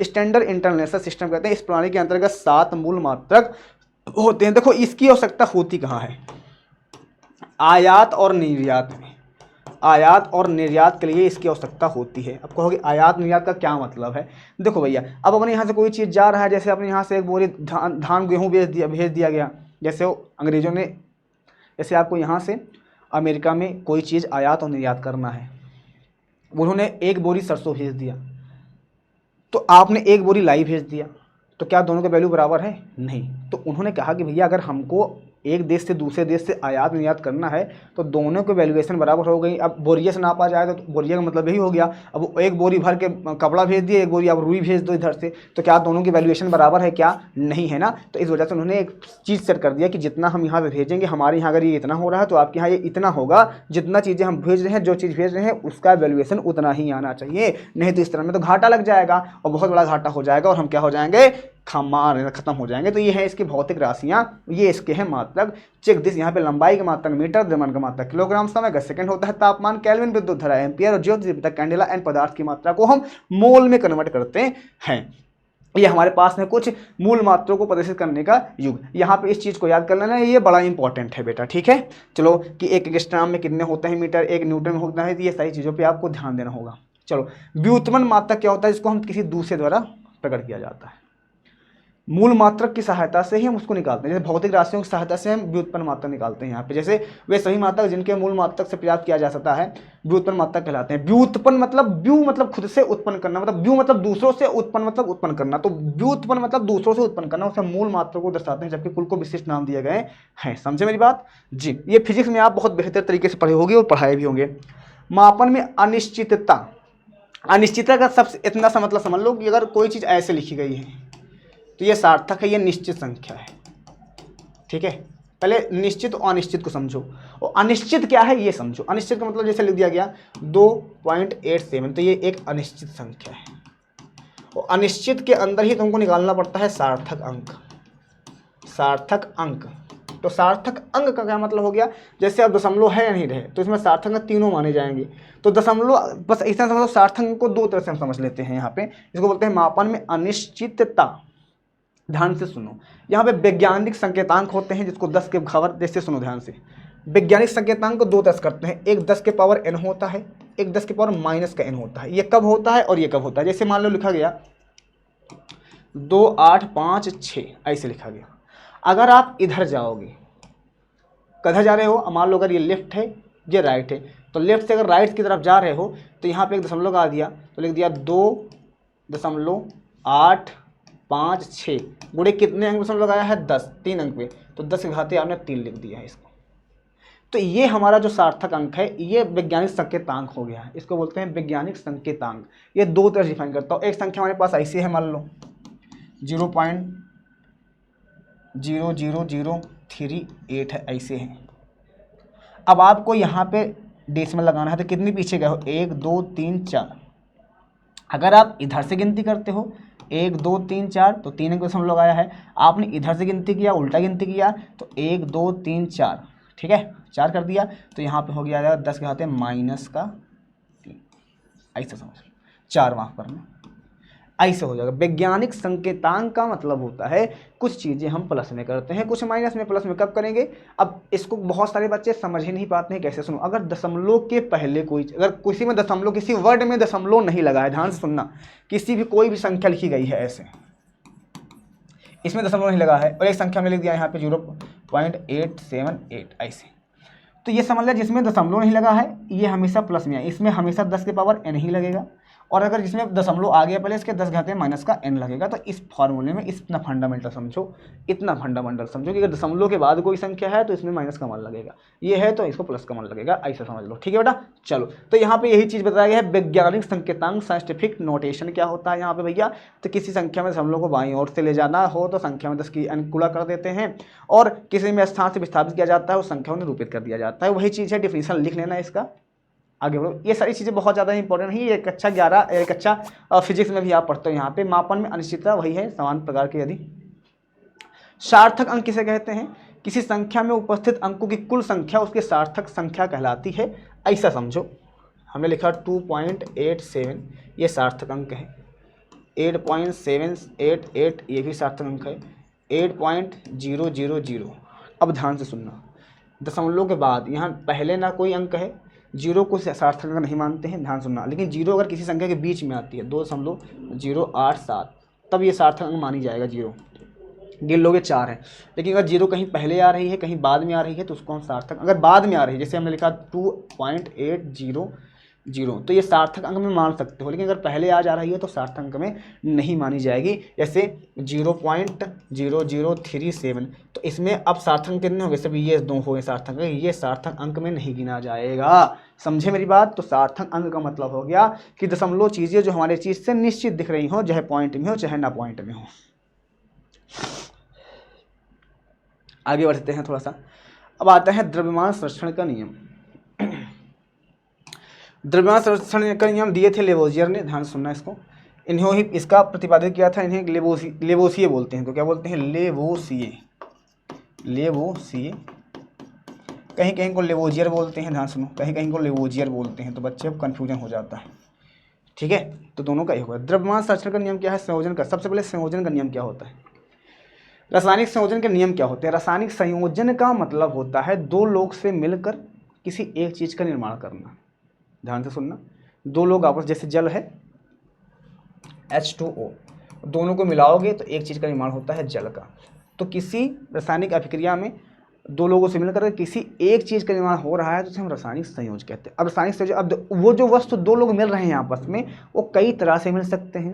उनके भार समान भी हो सकते हैं, असमान भी हो सकते हैं, उन कई तरह के क्वालिटियाँ प्रकट करते हैं। तो उन्हीं के लिए हमें पढ़ना पड़ता है रासायनिक संयोजन के नियम, जिसको बोलते हैं लॉ ऑफ केमिकल कॉम्बिनेशन, जिसमें सबसे पहला चीज़ है द्रव्यमान संरक्षण का नियम, जिसको कौन दिया था? लेवोसिए ने दिया था, 1774 में प्रतिपादित किया था। इन्होंने कहा था, सिर्फ इतनी सी बात को कहा था कि अगर हम किसी भी रिएक्शन को करवाने जा रहे हैं तो उसके रिएक्शन के होने के पहले का जो द्रव्यमान है वो होने के बाद का द्रव्यमान जो है वो दोनों बराबर हो आएंगे। जैसे ऐसा समझ लो कि अगर हमने लिया यहाँ पे 2 हाइड्रोजन, ठीक है, ऐसे, प्लस यहाँ हमने लग दिया ऑक्सीजन, ठीक है। अब यहाँ पे जैसे मैं इसको बैलेंस नहीं करता हूँ, ऐसे समझो, मैं एक नॉर्मल सी एग्जांपल लेता हूँ। यहाँ पे हमने लिया HCl, ठीक है, और प्लस हमने लिया यहाँ पे H प्लस और Cl को हमने लिया माइनस अलग अलग। तो इसके कहने का सिर्फ इतना सा मतलब था कि जितना द्रव्यमान अभिकारक क्रिया के पहले होगा उतना द्रव्यमान अभिकारक के बाद होगा। कहोगे अभी भी समझ में नहीं आया, तो ऐसा समझ लो। और जैसे हमने कहा कि हमने लिया 1 लीटर पानी, ठीक है, 1 लीटर पानी और 1 लीटर दूध, ठीक है। तो ये दोनों जो अभिक्रिया, अब इनको दोनों को हम मिलाएंगे, जोड़ रहे हैं, तो ये हमारे क्या हो गए? अभिकारक हो गए, ठीक है। दोनों को मिलाए तो बन गया उत्पाद। क्या बन गया? उत्पाद बन गया। तो दोनों कितने हो गए? ये 2 लीटर हो गए बन के। तो अभिक्रिया के पहले भी ये 2 ही थे, 1 + 1 कितने थे? ये 2 ही थे। और अभिकारिया के बाद भी ये कितने हैं, 2 ही लीटर हैं। तो इनके कहने का मतलब है कोई भी अगर रासायनिक अभिक्रिया होती है तो उसके पहले का द्रव्यमान उसके बाद का द्रव्यमान दोनों बराबर होता है। इसे ही हम क्या बोलते हैं, द्रव्यमान संरक्षण का नियम कहते हैं इनको। या इसको बोल सकते हो किसी भी वस्तु को ना तो बनाया जा सकता है, किसी भी द्रव्य को ना तो बनाया जा सकता है, ना तो नष्ट किया जा सकता है। इसे ही द्रव्यमान संरक्षण का नियम कहते हैं। संरक्षण का मतलब होता है किसी चीज़ के बचाव के बारे में बात करना, या किसी चीज़ के संरक्षण का मतलब हो गया ना तो बनाई जा सकती है ना तो नष्ट की जा सकती है, इसे ही बोल सकते हो। या किताब में लिखा गया है कि अभिक्रिया के पहले का द्रव्यमान अभिक्रिया के बाद का द्रव्यमान दोनों बराबर होते हैं, उसे हम क्या बोल देते हैं, द्रव्यमान संरक्षण का नियम बोल देते हैं। ठीक है बेटा, इसकी ये परिभाषा लिखी गई है, इसका स्क्रीनशॉट ले लो। हम आगे चलते हैं। निश्चित अनुपात के नियम, the law of definite proportion. स्थिर अनुपात का क्या मतलब है, ध्यान से सुनो। हमने कहा कि हमारे पास जल है, H2O है। हमने कहा कि एक पाकिस्तान से लेकर आओ जल H2O। हमने कहा कि आप लेकर आओ इंग्लैंड से H2O। हमने कहा एक काम करो जर्मनी जाओ, जर्मनी से लेकर आओ H2O। तो निश्चित अनुपात का नियम क्या कहता है कि आप किसी भी वस्तु को कहीं से लेकर आइए, किसी भी पदार्थ को कहीं से लेकर आइए, उसका जो अंदर के सांद्रता होगी, मात्रता होगी, वो वही होगी। चाहे आप इंडिया के जल को यूज करो, चाहे आप पाकिस्तान की यूज करो, चाहे आप इंग्लैंड के यूज करो, चाहे आप जर्मनी के यूज करो, उसमें उतने ही कण उसके विद्यमान होंगे। चाहे जहाँ से लाओ, चाहे तुम अपने गांव से लाओ, चाहे किसी जल को, जैसे पानी है, चाहे आप अपने गांव से लाओ, चाहे किसी और के गांव से लाओ, चाहे आप किसी और डिस्ट्रिक्ट से लाओ, चाहे और किसी राज्य से लाओ, पानी में वही मॉलिक्यूल्स पाए जाएंगे, वही अणु पाया जाएगा, वही परमाणु पाया जाएगा, उसमें कुछ डिफरेंट नहीं बनेगा। इसे बोलते हैं निश्चित अनुपात का नियम। कोई भी चीज़ आप कहीं से लेकर आओ, कोई भी मतलब यहाँ पे नहीं है। ठीक है बेटा, आगे इसकी परिभाषा आप यहाँ पे लिख लो, कोई दिक्कत यहाँ पे नहीं है। ठीक है बेटा, चलो। तो निश्चित अनुपात का नियम आपको समझ में आ गया होगा। ठीक है, चलो। अब आता है यहाँ पे गुणित अनुपात का नियम। गुणित अनुपात का नियम क्या होता है भैया? गुणित अनुपात का नियम होता है, ध्यान सुनो।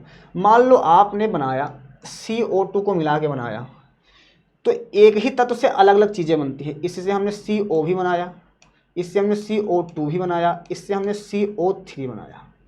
तो इसके कहने का मतलब इतना सा है, तो को ध्यान से, अगर कार्बन का परमाणु द्रव्यमान कितना होता है, इसे कार्बन का परमाणु द्रव्यमान होता है सर कितना, 12। ऑक्सीजन का होता है 16। ध्यान से सुनना, यहाँ भी कार्बन परमाणु कितना है, 12। यहाँ पे 2 ऑक्सीजन हो गया, तो यहाँ पे कितना हो गया, 16 दूना अनुपात कितना हो गया, 32 हो गया। यहाँ पे अगर 12 ही है तो इसका अनुपात कितना हो गया, 48 हो गया। तो ये कहता है कि जब 2 रासायनिक क्रियाएं आपस में जुड़ती हैं, 2 लोग आपस में जुड़ते हैं, तो जुड़ने के बाद क्या होता है, ध्यान से, 2 रासायनिक क्रिया साथ में जुड़ती हैं, तो जुड़ने के बाद अगर पहले वाले को हम कांस्टेंट कर दें, पहले वाले को निश्चित कर दें क्योंकि एक जैसे है, तो इसका जो अगला वाला भाग आता है वो उसके निश्चित, यानी वो उसके सरलतम अनुपात में होता है। सरलतम का मतलब होता है जो कर जाएगा, 16 एक अन्नम 16, 16 दूना 32, 16 तीन 48, ऐसे। तो वो ये इस क्रम में सरलतम अनुपात बोलते हैं। सरलतम मतलब एक दूसरे जो चीज़ कर जाती है उसको हम क्या बोलते हैं, सरलतम बोलते हैं। तो उसकी किस में अनुपात में होती है, सरलतम अनुपात में होती है। इसके कहने का ये मतलब है। चलो भैया, बहुत बढ़िया, आगे बढ़ो। हमने इसके बारे में बेसिक से भी बात किया है। ठीक है बेटा, अब आगे हम क्या करते हैं, यहाँ पे इसकी परिभाषा लिख लो हम। आगे हमारे पास कौन सा है, यहाँ पे गैलुसेक का नियम है।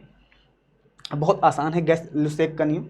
गैलुसेक भाई कहते हैं इस नियम के अनुसार, इन्होंने गैलुसेक 1808 में दिया था, जिसके अनुसार गैस परस्पर संयोग करती हैं। अच्छा, ये बात होती है सिर्फ गैस के लिए, किसके होते हैं, गैस के लिए बात किया जाता है। होती है सभी गैसीय परमाणु आयतन के पूर्ण संख्या का सरल अनुपात होती है। इनका कहने का मतलब है कि अगर हमने यहाँ पे 1 लीटर गैस बनाया, ठीक है, 1 लीटर हमने ऑक्सीजन लिया, 1 लीटर हमने ऑक्सीजन लिया प्लस 1 लीटर हमने नाइट्रोजन लिया, ऐसे समझो, नाइट्रोजन लिया, तो यहाँ पे इसका सरलता मतलब यहाँ पे 2 लीटर आएंगे। नहीं समझ में आया? ये 1 हुआ, ये 1 हुआ, दोनों जोड़ दोगे 2 हो जाएगा। सरलतम अनुपात मतलब हो गया गिनती 1 2 3 4, इसको पूर्णांक बोलते हो, पूर्ण संख्या बोलते हो, पूर्ण संख्या के रूप में भी आती है। ठीक है, जैसे हमने लिया यहाँ पे 2 लीटर प्लस 2 लीटर, कुछ भी ऑक्सीजन ले लिया, नाइट्रोजन ले लिया, तो ये कितना आ जाएगा, 4 लीटर। तो ये इसके सरल अनुपात में आ जाएगा। तो यहाँ पे ऐसा नहीं है, यहाँ पे 2 ही आएगा, इस तरह से होता है। ठीक है, आपने लिया 1 litre oxygen plus 1 litre 2 litre nitrogen, तो कितना आ जाएगा यहाँ पे 3 नहीं आएगा, वो 2 ही आएगा, वो उसके निश्चित अनुपात में ही होता है। इसी तरह हमारे पास कौन सा होता है भैया, अवोगाद्रो सेम है, लेकिन ये स्टैंडर्ड कंडीशन की बात करेगा, STP की बात करेगा, स्टैंडर्ड कंडीशन की बात करेगा। इसको सर 1811 में इटली के वैज्ञानिक अवोगाद्रो ने दिया था। बस वही चीज़ है कि अगर स्टैंडर्ड कंडीशन पर लिया है चीज़ें, मतलब स्टैंडर्ड का मतलब हो गया मानक रूप में, तापमान और प्रेशर मतलब दाब, दोनों क्या होना चाहिए, नियत होना चाहिए, नियत होना चाहिए, नियत होना चाहिए। तो सेम चीज़ें वही होगी जो हमारा गैलुसेक का नियम था। अगर नियत टेम्परेचर है तो आपने अगर 1 लीटर यहाँ पे 1 मोल आपने यूज किया है नाइट्रोजन, तो प्लस 1 मोल आपने अगर यूज किया है ऑक्सीजन, तो दोनों कितने हो जाएंगे, 2 मोल हो जाएंगे। लेकिन ये स्टैंडर्ड कंडीशन में बात किया है। ठीक है बेटा जी, इसको बहुत हमने पढ़ाया है और अच्छे तरीके से आप चेक कर सकते हो वहाँ पे। ठीक है, अब हम बात करते हैं आगे। आगे हमारे पास क्या टॉपिक है, तुल्यांकी भार की बात करेंगे। तुल्यांकी भार कैसे निकाला जाता है, ध्यान सुनो। तुल्यांकी भार बराबर होता है किसी भी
अणुभार, तो हाइड्रोजन की संख्या यहाँ पे जितनी भी है उससे उसको भाग कर दो, 3 से भाग कर दो, तो इसकी निकल आती है क्या, तुल्यांकी भार निकल आता है। ये जनरली एकदम सिंपल है। तो आई होप आपको सारी चीजें समझ में आई होगी, एकदम बेसिक है। और हमने पूरे टॉपिक को यहाँ पे क्या कर दिया है, कवर अप कर दिया है एक एक करके। ठीक है, हमने पूरे टॉपिक को क्या किया है यहाँ पे, अच्छे से कवर अप किया है और चीज़ें आपको समझ में आई होगी। अब अगले चैप्टर में जो हम अगले उसमें बात करने वाले हैं यहाँ परमाणु तथा अणु तुल्यांकी, अच्छा पर डाल्टन का परमाणु सिद्धांत भी है, हाँ ठीक है, और परमाणु तथा अवधारणा, इसको थोड़ा बात करते हैं। डाल्टन का परमाणु सिद्धांत, माफ करना थोड़ा सा स्किप हो गया था वो। डाल्टन का परमाणु सिद्धांत ये हमारे पास है, आ जाओ। तो डाल्टन भाई साहब ने क्या कहा था, ध्यान से, डाल्टन का परमाणु सिद्धांत यहाँ। तो इन्होंने पहले नियम क्या कहा था, पहला प्रत्येक नियम, पहला नियम क्या कहा था डाल्टन भाई ने, और जो डाल्टन ने ही किया था, इसको कणिका का सिद्धांत भी बोलते हैं, कहीं कहीं इसको कणिका का सिद्धांत बोलते हैं, कणिका का सिद्धांत, कणिका का सिद्धांत। ठीक है, क्या बोला था उन्होंने, प्रत्येक द्रव अति सूक्ष्म कणों से मिलकर बना होता है जिसे परमाणु कहते हैं। इनके कहने का मतलब है कि प्रत्येक द्रव अति सूक्ष्म कण को क्या बोलते हैं, कण बोल देते हैं ना। तो देखो परमाणु, इनके कहने का मतलब जो परमाणु बना है वो अविभाज्य है। अविभाज्य का मतलब ना तो इसको हम बना सकते हैं, ना तो इसको हम नष्ट कर सकते हैं, ना तो हम इसको अलग अलग भाग में डिवाइड कर सकते हैं। तो परमाणु इनको पहले था। दूसरा मैं कहा था परमाणु को ना तो बनाया जा सकता है, ना तो नष्ट किया जा सकता है। इसको द्रव्यमान संरक्षण का नियम, परमाणु संरक्षण का नियम बोलते हैं, इसे परमाणु संरक्षण का नियम बोलते हैं, परमाणु संरक्षण का नियम बोलते हैं, संरक्षण का नियम बोल देते हैं। क्योंकि परमाणु को ना तो बनाया जा सकता है और ना तो नष्ट किया जा सकता है। परमाणु को विभाजित भी नहीं किया जा सकता है, सभी रासायनिक क्रियाओं में परमाणु की ही भाग लेते हैं, और ना तो रासायनिक क्रिया द्वारा ना भौतिक क्रिया द्वारा उसे हम अलग नहीं कर सकते हैं। यहाँ पे परमाणु को विभाजित भी नहीं किया जा सकता। किसी तत्व के सभी परमाणु आकार, द्रव्यमान और रासायनिक गुणों में समान होते हैं। इनके कहने का मतलब है जो भी तत्व, मान लो हमारे पास हाइड्रोजन के जितने भी परमाणु हैं वो एक ही जैसे होंगे। उनके तत्व जैसे हमारे अंदर जो भी डीएनए है वो हमारे जैसे ही होगा। ठीक है, इसे कहने का सिर्फ इतना समझ। ठीक है, 2 या 2 से अधिक तत्वों के परमाणु सरल गुणित अनुपात में संयुक्त होकर यौगिक परमाणु या अणु बनाते हैं। इनके कहने का मतलब है अगर 2 लोग आपस में मिलेंगे, हाइड्रोजन को हम हाइड्रोजन से मिलाएंगे तो क्या बन जाएगा, H2 बन जाएगा। ऑक्सीजन को अगर हम ऑक्सीजन में लाएंगे H2O2 बन जाएगा, या हम हाइड्रोजन को ऑक्सीजन से मिलाएंगे तो हम यहाँ क्या बन जाएगा, H2O बन जाएगा। तो इनके कहने का मतलब है कि जब दो परमाणु आपस में सहयोग करते हैं तो वो सरल अनुपात में, या दो से अधिक परमाणु जब आपस में मिलते हैं तो एक नया अणु बनाते हैं, या नया तरह का अणु या आयन बनाते हैं। एक घंटे से इतना समझना, ठीक है, बस खत्म, ठीक है। तो इस बात पे ध्यान दो। चलो बेटा, बहुत बढ़िया। अब हम बात करते हैं, इसका स्क्रीनशॉट ले लो। आगे हमारे पास क्या है, परमाणु और अणु किसे कहते हैं। बहुत सिंपल सी बात है। परमाणु क्या है, न जिसको बनाया जा सकता है न जिसको नष्ट किया जा सकता है, उसे परमाणु बोलते हैं। परमाणु क्या होता है, ना तो जिसको बनाया जा सकता है, ना तो जिसको बनाया जा सकता है, जिसको बनाया जा सकता है, बनाया जा सकता है, ना तो जिसको नष्ट किया जा सकता है, जिसको नष्ट किया जा सकता है, परमाणु बोल देते हैं ऐसे, ठीक है। और परमाणुओं से जो मिलकर बना होता है, उसके आगे वाली क्लास में बात करेंगे तब बेसिक से। परमाणुओं से जो मिलकर बना होता है, मिलकर बना होता है, उसे अणु कहते हैं। क्या कहते हैं, अणु कहते हैं, ठीक है, अणु कहते हैं, ऐसे मालूम, ठीक है बेटा। बाकी और डिटेल बात करेंगे। अब आगे हम बात करने हैं मोल के बारे में, और जो जो टॉपिक आगे क्लास में आएगा उनको बता दिया जाएगा। 3 वीडियो आएगी, तीनों वीडियो एकदम परफेक्ट। तो हम कंसेप्ट को थोड़ा समझा दिए हैं, आगे हम और डीप में बात करने वाले हैं चीज़ों को एकदम बेहतरीन तरीके से। कहाँ क्या प्रॉब्लम आई है कमेंट करना, ताकि आगे वाली क्लास में और चीज़ें बेसिक समझा सकें और एकदम विद एक्सप्लेनेशन आपको एकदम डीप में चीज़ों को बता सकें। और मिलते हैं नेक्स्ट सेशन में, तब तक के लिए बाय बाय, मंगलवार शाम।